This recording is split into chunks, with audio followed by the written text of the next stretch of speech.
दुकान हो, बाटे में उधारी हमर बिक जाई मकान हो। बुझला, यहाँ उधारी वाला बात नहीं है। जे कर लेली वो कर या जुलना दिल तोहर लेके का जाइबू हम भाग भौजी करह विश्वास तोहर गहक है खास कबो टूटे ना देहब तोहर आस भौजी। सब ये है बोल के खाते भगले उधार। ना भौजी विश्वास करो भौजी हई गाहक की तोहार राज नगद कल उधार।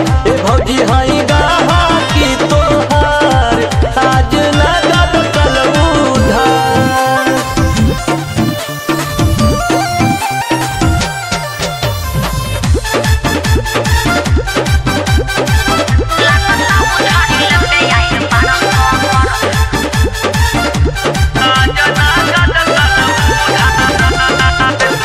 दिन भर में 10 बेरा खाला रजनीगंधा, बड़ा बाउर भइल बा बेसनी तोहर धंधा।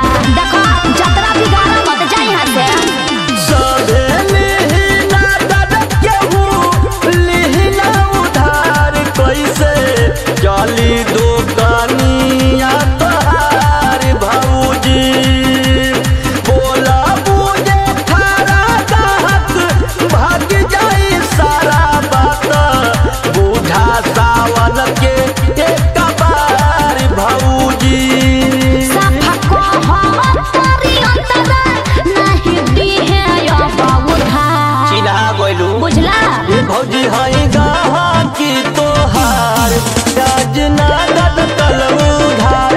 भौजी हई गाहक की तोहार राज नगद कल उधार।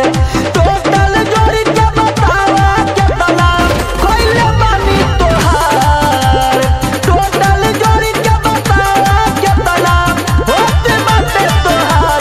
भौजी हई गाहक की तोहार आज नगद कल उधार। क्या भौजी धो दिहलू।